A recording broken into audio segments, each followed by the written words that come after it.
والعاقبۃ للمتقین والصلاۃ والسلام علی اشرف الانبیاء والمرسلین نبینا محمد وعلی آلہ وصحبہ ومن تبعہم بإحسان الی یوم الدین وبعد.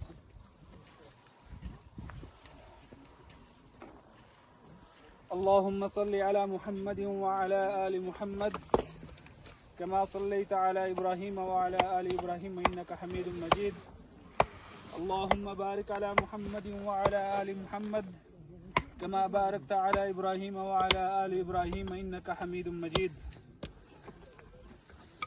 اللہ رب العالمین قرآن حکیم کے اندر ارشاد فرماتے ہیں الذي خلق الموت والحیاة ليبلوكم أيكم أحسن عملا، کہ اللہ رب ذوالجلال وہ ذات ہے کہ جس نے زندگی اور موت کو پیدا کیا ہے. لِيَبْلُوَكُمْ أَيُّكُمْ أَحْسَنُ عَمَلًا، تاکہ وہ تمہیں آزمائے کہ تم میں سے کون سب سے بہتر عمل کرتا ہے. وہاں پہ اللہ رب العالمین نے اکثر عملا نہیں فرمایا کہ کون تم میں سے سب سے زیادہ عمل کرتا ہے، یہ نہیں فرمایا. یہاں پہ فرمایا لِيَبْلُوَكُمْ أَيُّكُمْ أَحْسَنُ عَمَلًا، سب سے بہتر عمل کون کرتا ہے. نبی کریم علیہ افضل الصلاۃ واتم التسلیم نے ارشاد فرمایا کہ اللہ رب العالمین کی بارگاہ میں سب سے حب الاعمال، سب سے پسندیدہ، سب سے پیارے اعمال اللہ کے پاس وہ ہیں کہ ادومھا وان قل، جو لگاتار اور ہمیشہ کیے جائیں اگرچہ وہ کم ہی کیوں نہ ہوں. ادھر اللہ رب العالمین نے فرمایا کہ لیبلوکم ایکم احسن عملا، سب سے بہترین عمل کرنے والا کون ہے. زندگی اور موت کو پیدا کرنے کا مقصد یہ ہے. ہم اور آپ اس وقت ایک موت کی نسبت سے یہاں جمع ہیں اور یہ عبرت کا مقام ہے، نصیحت حاصل کرنے کا مقام ہے، اپنی آخرت کی منزل کو یاد کرنے کا مقام ہے. یہ موقع اپنی قبر کو اور وہ وقت یاد کرنے کا موقع ہے کہ جب ہم اور آپ اسی طرح سے چارپائی پہ لیٹے ہوئے ہوں گے، دوسروں کے محتاج ہوں گے. آج ہم چل کے اپنے قدموں پہ یہاں تک آ سکے ہیں، یہاں پہ آئے ہیں، چڑھ کے پہاڑوں پہ چڑھ کے آئے ہیں، گاڑیوں پہ سوار ہو کے آئے ہیں. لیکن کل وہ وقت ہوگا کہ جب چار کندھوں کی ہمیں ضرورت ہوگی، جب کسی دوسرے کے سہارے کی ہمیں محتاجی ہوگی. اس وقت کیا چیز ہے جو ہمارے کام آئے گی؟ وہ کون سی چیز ہے جس کا ہمیں فائدہ ہونے والا ہے، جس کے ذریعے ہم اپنے آپ کو اگلی زندگی کے لیے بہتر بنا سکتے ہیں، سرخرو کر سکتے ہیں اللہ کے سامنے؟ وہ یہی ہیں احسن عملا، اچھے عمل. اور وہ اچھے عمل کب ہوتے ہیں؟ یہ ساری چیزیں کب ہمیں حاصل ہوتی ہیں؟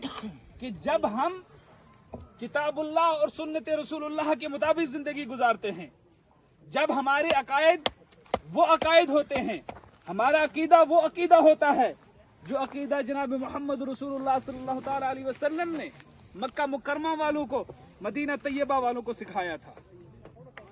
مکہ مکرمہ کی زندگی کو اٹھا کر دیکھ لیجئے، آپ دیکھیں گے کہ زیادہ تر اللہ رب العالمین نے جو درس دیا اس میں وہ توحید کا درس ہے، عقیدے کا درس ہے، اپنے عقائد کی اصلاح کا درس ہے.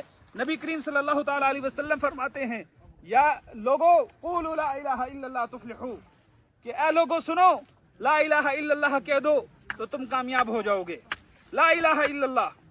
آپ جانتے ہیں ابو جہل عربی تھا، ابو لہب عربی تھا، اور بڑے بڑے مشرکین مکہ جو معاندین بنے، جو جھگڑالو بنے، جنہوں نے اسلام کو قبول نہیں کیا، اسلام کی دعوت کو قبول نہیں کیا، وہ سارے کے سارے عرب تھے، عربی زبان جانتے تھے. لا الہ الا اللہ محمد رسول اللہ میں صلی اللہ علیہ وسلم ایسا کیا مسئلہ تھا، ایسی کیا بات تھی کہ جس وجہ سے انہوں نے لا الہ الا اللہ محمد رسول اللہ پڑھنے سے انکار کر دیا؟ کیوں لا الہ الا اللہ نہیں پڑھا؟ وہ معنی جانتے تھے لا الہ الا اللہ کا. آج ہم بھی لا الہ الا اللہ پڑھتے ہیں، محمد رسول اللہ پڑھتے ہیں. کیا ہم اس کے تقاضوں کو پورا کرتے ہیں؟ کیا اس کی شروط کو ہم پورا کرتے ہیں؟ آپ جانتے ہیں ایک حدیث میں نبی کریم صلی اللہ تعالی علیہ وسلم نے ارشاد فرمایا کہ لا الہ الا اللہ یہ جنت کی چابی ہے. یہ لا الہ الا اللہ کیا ہے؟ جنت کی چابی ہے. اور آپ جانتے ہیں چابی سے کیا کھولا جاتا ہے؟ تالا. کوئی بھی تالا ہے اس کو کھولنے کے لیے ایک چابی ہوتی ہے جس چابی سے اس کا وہ تالا کھل جاتا ہے. اور اس چابی کے دانت ہوتے ہیں. بغیر دانت کے کوئی چابی نہیں ہوتی.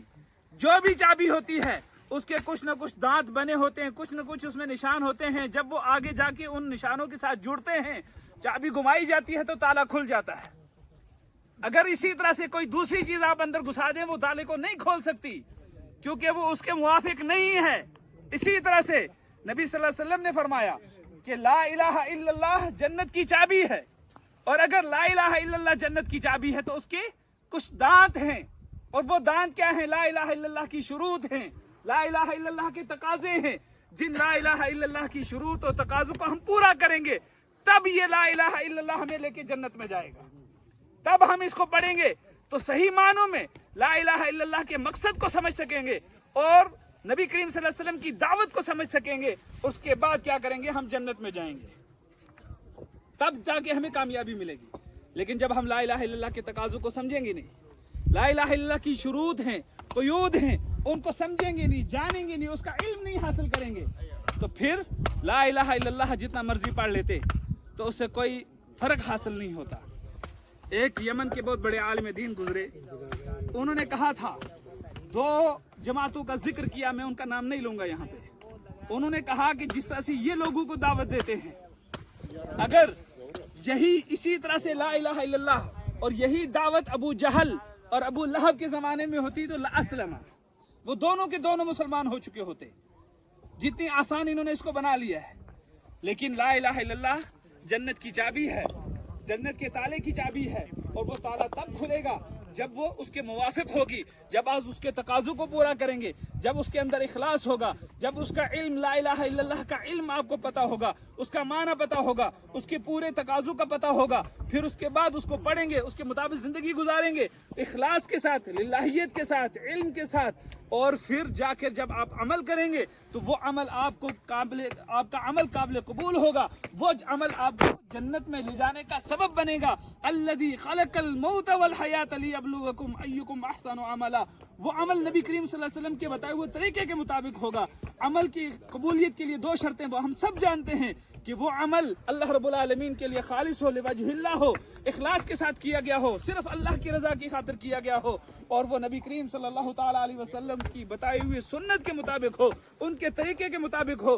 تب جا کے وہ عمل اللہ رب العالمین کی بارگاہ میں قابل قبول ہے. ہم اور آپ جتنے مرضی عمل کرتے چلے جائیں, جب اللہ کے نبی صلی اللہ علیہ وسلم کی اس کے اوپر مہر نہیں لگی ہوئی تب تک وہ عمل قابل قبول نہیں ہے. ہم اور آپ جانتے ہیں کہ جب ابھی کچھ سال پہلے ہندوستان کا نوٹ, اس کے اوپر جو ریزرو بینک آف انڈیا کی مہر تھی وہ گورنمنٹ نے چھین لی. گورنمنٹ کی طرف سے جو اجازت تھی رات کے 12 بجے وہ چھین لی جاتی ہے, تو وہ کاغذ جو کل تک 1000 کا نوٹ تھا, جو 500 کا نوٹ تھا, وہ ایک ردی کاغذ کے ٹکڑے کے مانند ہو گیا, کیونکہ گورنمنٹ نے اس کی اپنی جو مہر تھی گورنمنٹ کی وہ چھین لی, اس کی صلاحیت کو ختم کر دیا گیا. اسی طرح سے یاد رکھیے کہ جس عمل کے اوپر نبی کریم صلی اللہ علیہ وسلم کی مہر لگی ہوگی, ابھی شیخ محترم بیان فرما رہے تھے, بڑی اچھی گفتگو کی انہوں نے, جب تک اس کے اوپر اللہ کے نبی صلی اللہ علیہ وسلم کی مہر نہیں لگی ہوگی تب تک وہ عمل اللہ کی بارگاہ میں قبول نہیں ہوگا. اور اس کے لیے سب سے پہلے ہمیں علم حاصل کرنا ہے.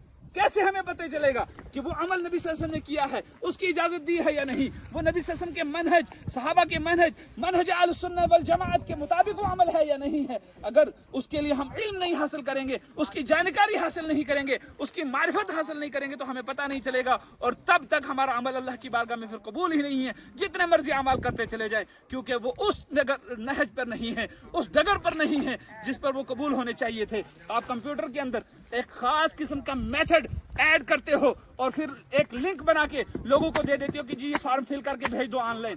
کو کمپیوٹر اس میتھڈ کے مطابق اس کو ماپتا ہے, دیکھتا ہے کہ یہ اس کے مطابق ہے یا نہیں ہے.